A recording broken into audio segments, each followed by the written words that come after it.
What's up, guys? Again, one more time, technique of the way. Today with Coach Brian Perez and Bryce Henry, bare-knuckle people. So they are in a different level, okay? We have fighters, we have different kind of athletes, and we have these people.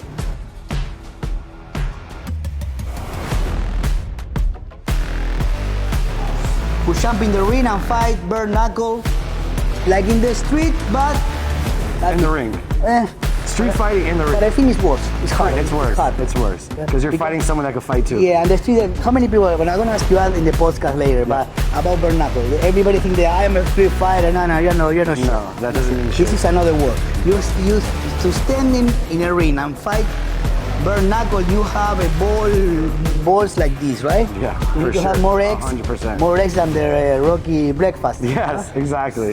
So Coach Ryan today is gonna show us some techniques that he used with his athletes on the ring. It's not the same than boxing, okay? People say, no, I don't like bare-knuckle, I like more boxing. It's different. Boxing is another world, okay? So he's gonna teach some cool shit today. All right, my name is Ryan Perez here at KO Zone with Bryce Henry, professional boxer, 6-0, and professional bare-knuckle fighter, 3-0. So in bare-knuckle, there's a lot of different things in boxing. We're gonna show you one technique that we do that's a little bit different. Usually in boxing, you'll throw an uppercut with your hand at this angle, with your wrist this way. So throw it again. An uppercut in boxing is like that. A hook in boxing is like this. So in bare-knuckle, the way we save our wrists, so if you throw an uppercut in bare-knuckle, without the support of the boxing glove, your wrist is more prone to roll. So what we've been techniquing is now to throw the uppercut like this, like a hammer. So you have the strength of your wrist. So you're making contact with your two front knuckles. You're not turning your wrist completely over to avoid, where if I threw a punch and I did this and he came here, if I come down, he could still roll his knuckle. Where if he comes up with the hammer, he could just hit me with everything. It's just a better technique for your wrist. So when we throw the hook, bare-knuckle, it's always on this side of the hand. And in boxing, when we throw the hook, it's flat. Right. And then when you have there, if you punch in a way, you have the common boxer fracture. Correct. That is always these two. Correct. Right? And that's one of the biggest injuries that I've seen in bare-knuckle is the fracture on the back knuckles. Right. So I noticed it's not from the right hand, because most people turn over their right hand and land here. It's usually from the uppercut, because you come this way and you land here and you mess up your hand. Okay. So boom, boom, boom, boom. Good. Question, how about the defense? Because I know they have the hands open. I would say in bare-knuckle, the best defense is a good offense. Good. In boxing, the good defense is a good offense. Yeah, but you can speculate here because right. The hands go through everything. Right. Even if you're close, the hands go through. Yeah, so there's a technique like Muhammad Ali used to fight. If we could back up to the ropes, come here. So if he throws punches at me, instead of come close, throw a hook. If he throws hooks, people in boxing is this. If he throws straight punches, and boxing is this. And bare-knuckle, throw straight too, it's this. With the forearm. Use your forearm to avoid. Come close, get close, throw it over my shoulder, push over, throw. Is this. Boom, boom, not boxing technique. Because a small hook with no glove, he could catch me here, where if he throws a hook, and I push it up, out, up. That's the only way to defend. So let me ask you, maybe I sound stupid. No, okay? never stupid. When you don't know, sometimes you ask stupid questions. But remember our times? Bruce Lee with a wooden dummy. Yes. Is that effective for that time? Like a Wing Chun stuff? I think it's pretty much like that, right? Yeah, so what I tell my fighters is use your arms like tree trunks. They stand hard. Like in boxing, you stay loose. In bare-knuckle, hard. So when it hits, you can catch like this. You don't ever want to catch like this, out here. You want to keep the person's fist, throw a hook, as far from your face as possible. Because if I'm here and I just time it wrong, it comes over my glove. If there's no glove, there's no defense. Understood. It's the farther you can keep their hands from you, the more effective you are. No. And this, throw 1-2, I do this in boxing. Throw 1-2, boom, boom. Right. Everything out here, again, boom, boom. Deflect, yeah. Yeah, deflect.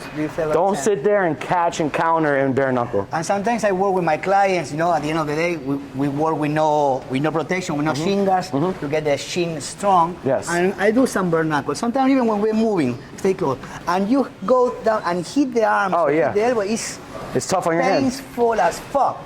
So if you don't get used to... And the thing too is a lot of people make the mistake. So if we're in a bare-knuckle fight, most people are trained to catch, drop. That's 1-2 hook. That's the common thing.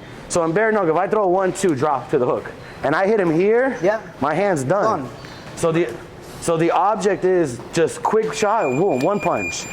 One boom, boom, that's it, and move, touch and move, touch and move. In and out. And never make a solid, never hit someone hard because you'll break your hand. Of course. Your skin Especially is, if you hit the coconut. yeah, and your skin is fragile. So if you just touch people, a consistent jab, bing, bing, bing, will cut someone's eye wide open. 3 jabs and psh, it's How open. many people do you have fighting in Barenuckle? 47. You hear, right? 47 people. 47 people currently on the BKFC roster. That's good. Yeah. Show me some 1, 2, something that you alright. show me to the guys to start working All right. at home. A big advantage, drop two. A big advantage of bare knuckle is that when people are walking back, he's the aggressor, I'm the one being defensive. When people walk back in bare knuckle, they usually throw a lazy jab to keep you off of them because it's a fight. It's not like boxing where you could. So if he's coming towards me and I'm throwing a lazy jab, he'll drop 2. So that means I'll jab and I'm giving him I come up with a 2. Boom. So it's only effective when coming forward. So if he's backing up and he tries to drop, I can step away and he can't hit me. So when he sees that I'm backing up, just being defensive, he'll catch, and then counter. So, but you know, it's always going backwards because your momentum is going backwards. So see, forward, and when I jab, right? No, you're not jabbing, you're walking. I'm walking. I'm jabbing. Parry with this. Okay. So 1, 2, and then drop. And then come up with a 2. Bing. So what happens is people read. How do you read? Left to right. Yeah. So when I go down, your brain takes a second to catch up. Exactly. So if I come here, you're timing, drop. My brain has to think where you went. Right. And by the time I come back with my hand, and I'm square, I'm off balance, I'm going back. But So do it like actually how we do it. So jab, jab, jab, drop 2. I'm jabbing? Yeah, but come forward. So boom, boom, boom, boom. Like that. yeah. Boom, boom. Like that. And you're square. There's no, because your momentum is already going Exactly. back. So then when you drop, their brain takes a second to react because your brain is used to reading stuff left to right. Exactly. Punches left to right. So when you drop, their brain goes, oh shit, and it takes a second to catch up. Bueno, another day I'm gonna explain you how the Huda loop works and how the brain processes the information to decide when and how to act. But this is for another episode, okay? And fighting is different on the streets than in the ring. So don't fight in the street. You never know who's in front of you. Exactly. All right? You see this guy and say, oh, that's Cuban. Where are you from? I'm Cuban. Cuban. He said, well, nothing happened. Look at this guy. Look how much weight? 155. 155 pounds weight. But trust me, I saw him moving with guys 200 to 30 pounds and smoke them, okay? So you never know who's in front of you. Don't fight in the street.